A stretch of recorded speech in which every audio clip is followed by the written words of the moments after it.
Hey everybody, Stormbreaker 2312 here once again, and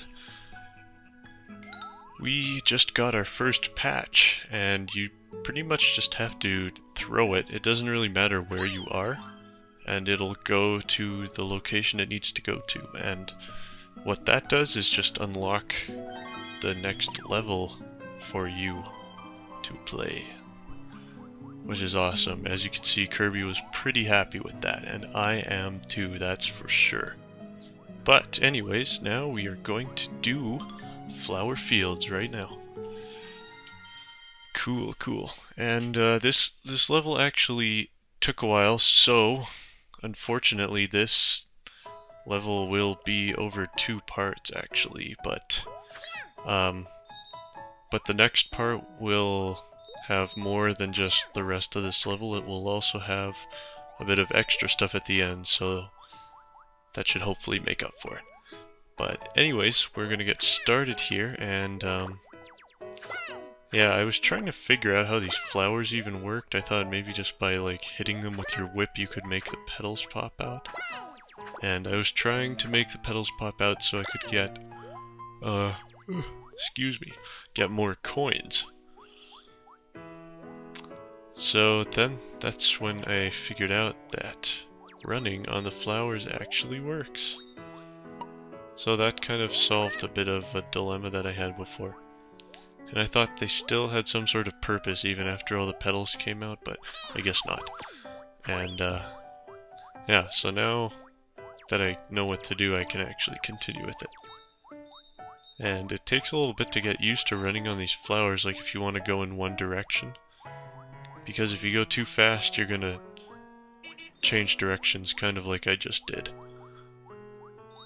But yeah, so I was running all these just trying to get all the beads that I possibly could.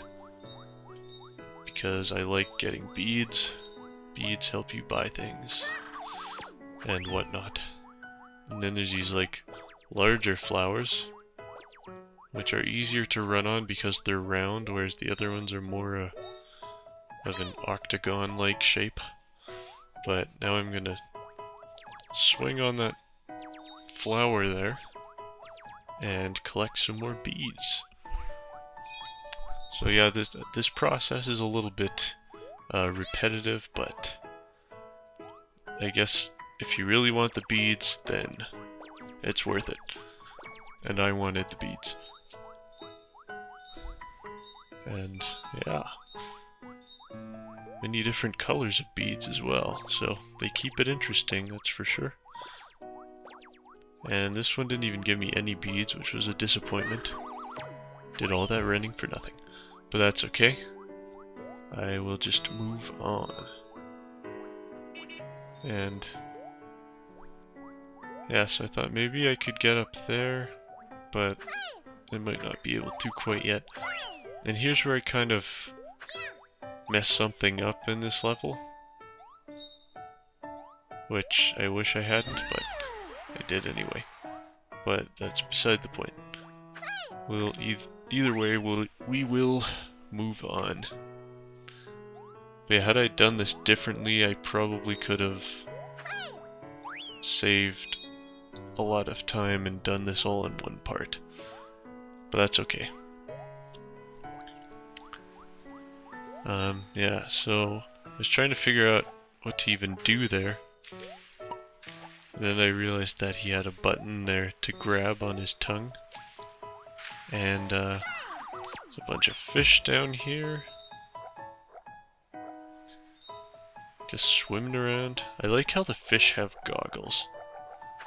I find that kind of funny, because usually they can, you know, see underwater. But I'm not going to question the world of Kirby, because it's been this way for a long time, so you just learn not to question it. Yeah, I was gonna go that way, and then I thought maybe I should go back in case I missed something, because there were different directions to take here, so I was actually getting a little bit confused as to where I should go. So I figured maybe I should go higher. So that's what I tried to do. Then I see that toad again, and I actually missed the jump again. But now I've kind of figured out at this point what I need to do. So that's always a good thing.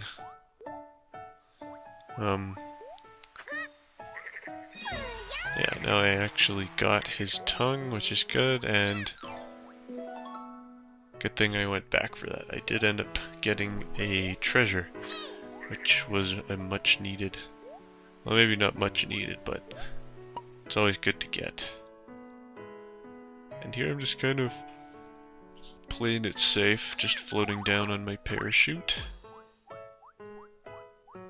Although I don't really own the parachute, I am the parachute. But then I end up back here. Oh yeah, because I was gonna see what happens when I took the higher route, and sure enough there was another treasure up there, so in the end I was glad that I went back to get that, otherwise I might have missed something. And here I realized I needed to jump further, so that's where being a car is a nice thing. You can jump further. So yes, cars are fun. I do like being able to transform into a car on command. That's pretty fun. And you do get to transform into some other cool things too. Although not whenever you want to, but still, pretty cool. Anyways, I'm gonna keep on moving here. I don't know what I was doing here. I was having issues with these flying buttons here, or the floating buttons. And I realized I probably didn't need to be on here. So that's where I went back into the pond and decided to go up this way now, since I got everything back there. So now I'm going to grab onto a frog tongue and swing to the next frog tongue. But right here, when you pull, there's this little thing, it looks like an exclamation mark, but it's actually like a tab or a zipper or something like that. And you have to follow it to wherever it goes, and it'll kind of make something appear there, and then you just have to pull it, and it will unlock a treasure for you. But anyways, that's all I'm putting in this video, so catch you guys in the next part.